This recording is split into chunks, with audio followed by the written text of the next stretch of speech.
राधे राधे भक्तों, चैत्र मास की 10वीं तिथि को दशा माता का पर्व मनाया जाता है। इस दिन दशा माता की कथा पढ़ने से 10 गुना अधिक फल मिलता है।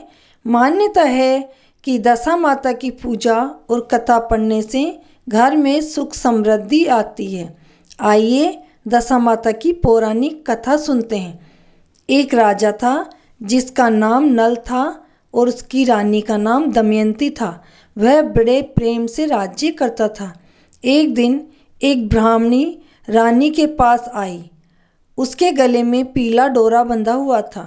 रानी ने डोरा देखकर उससे डोरे के बारे में पूछा तो वह बोली, डोरा दशा माता का है, पहनने से सुख संपत्ति अन्न धन घर में आता है। उसने रानी को भी एक डोरा दे दिया। रानी के गले में डोरा बंधा देख राजा नल ने उसके बारे में पूछा। रानी ने सारी बात बता दी। राजा बोले, तुम्हें किस चीज़ की कमी है? इस डोरे को तोड़कर फेंक दो। रानी ने देवी का आशीर्वाद कहकर उसे तोड़ने से मना कर दिया, पर राजा ने डोरा तोड़कर फेंक दिया। रानी बोली, राजन, यह आपने ठीक नहीं किया। इसके बाद उस रात राजा के स्वप्न में 2 स्त्रियां आईं। उन दोनों में से एक स्त्री बोली, राजा, मैं यहाँ से जा रही हूँ। दूसरी स्त्री बोली, राजा, मैं तेरे घर आ रही हूँ। राजा को लगातार यह सपना 10 से 12 दिनों तक आया। रोजाना ऐसा सपने में आने से राजा उदास रहने लगा।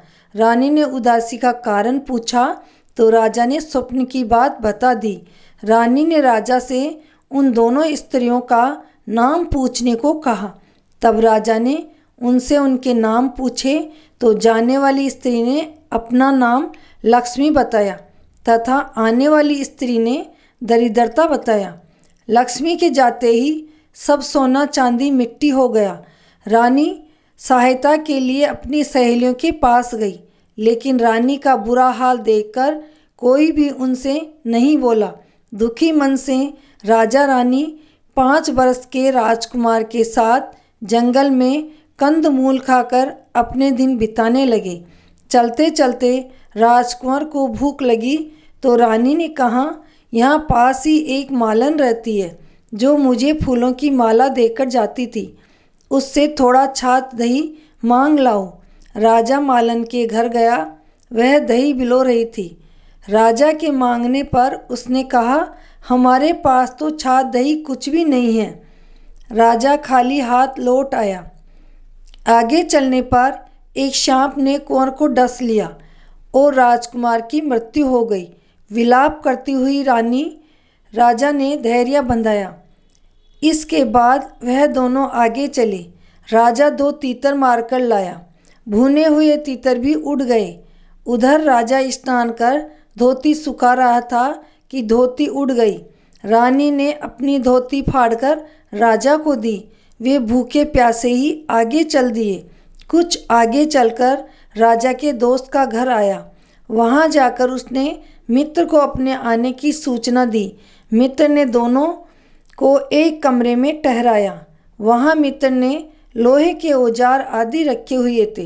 देव योग से वे सारे औजार धरती में समा गए। चोरी का दोष लगने के कारण वे दोनों रातों रात वहां से भाग गए। आगे चलकर राजा की बहन का घर आया। बहन ने अपने एक पुराने मकान में राजा और रानी को रहने की व्यवस्था की।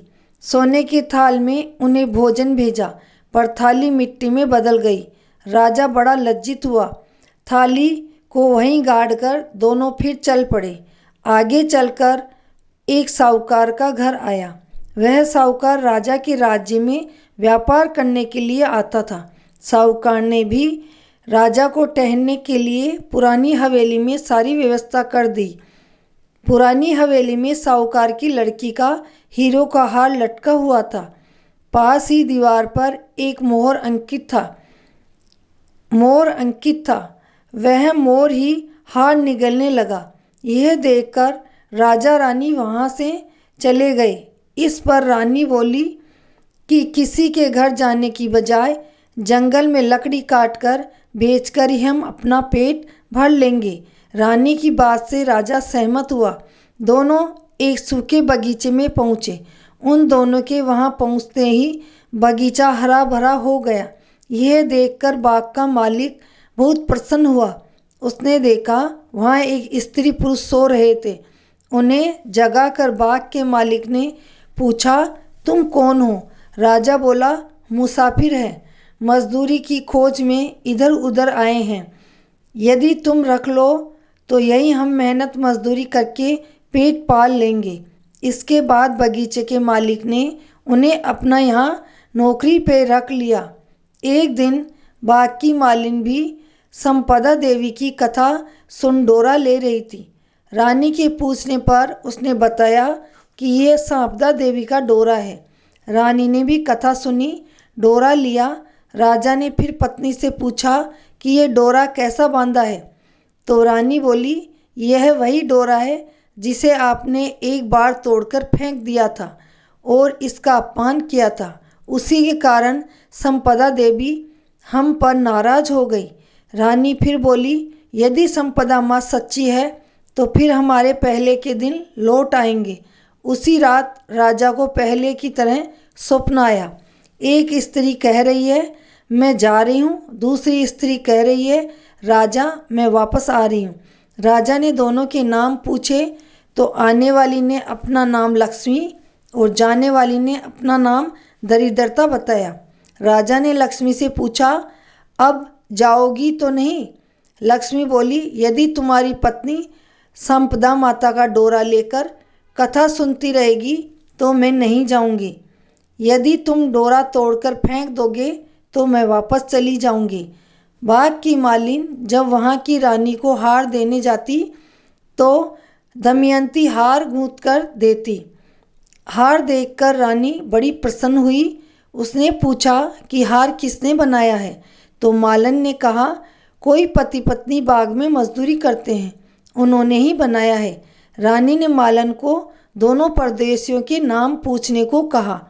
उन्होंने अपना नाम नल और दमयंती बताया। मालन दोनों से क्षमा याचना करने लगी।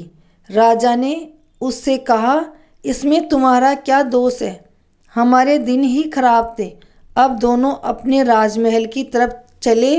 राह में साहूकार का घर आया। दोनों वहां साहूकार के पास गए। साहूकार ने नई हवेली में ठहरने का प्रबंध किया तो राजा बोला, मैं तो पुरानी हवेली में ही ठहरूंगा। वहाँ साहूकार ने देखा दीवार पर चित्रित मोर नौले का हार को उगल रहा है। साहूकार ने राजा के पैर पकड़ लिए। राजा ने कहा, दोस्त तुम्हारा नहीं है, मेरे दिन ही बुरे चल रहे थे।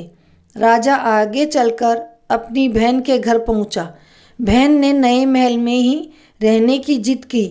जैसे ही उसके पैरों के नीचे की धरती खोदी गई तो हीरों से जड़ित थाल वहाँ से निकल आया। राजा ने बहन को वह थाल भेंट स्वरूप दिया। राजा आगे चल मित्र के घर पहुँचा तो उसने नए मकान में ठहरने की व्यवस्था की, पर राजा पुराने कमरे में ही ठहरा। वहीं मित्र के लोहे के औजार मिल गए। आगे चले तो नदी किनारे जहाँ राजा की धोती उड़ गई थी वह एक वृक्ष में लटकी हुई थी। वहाँ नहा धोकर धोती पहनकर राजा आगे चला तो देखा कि कुंवर खेल रहा था। माँ बाप को देखकर उसने उसके पैर छुए। नगर में पहुंचकर राजा की मालन दूध लेकर आई तो राजा बोला, आज दूध लेकर आ रही हो, उस दिन छाछ के लिए मना कर दिया था। रानी ने राजा से कहा, वह तो तुम्हारे बुरे दिनों का प्रभाव था। इसके बाद दोनों वहाँ से अपने महल की तरफ गए। रानी ने सखियों धन धान्य से भरे थाल लिए गीत गाती आई। नौकर चाकर सब पहले के समान ही आ गए। दशा माता के डोरे का प्रभाव से ही उनको यह सब प्राप्त हुआ। इसलिए सभी को श्रद्धापूर्वक माँ दशा माता की पूजा करनी चाहिए और स्त्रियों को कथा पूजन कर डोरा धारण करना चाहिए। इस कथा को सुनने वाले को, सुनाने वाले को और पढ़ने वाले को सभी को दशा माता का आशीर्वाद मिलता है और दशा माता सभी के घर में धन की परिपूर्ण करती है, वैभव लक्ष्मी देती है बोलो दशा माता की जय। भक्तों, आपको ये कथा कैसी लगी? अगर आपको कथा पसंद आई हो तो चैनल को सब्सक्राइब करें, लाइक करें, शेयर करें। राधे राधे। जय श्री कृष्णा।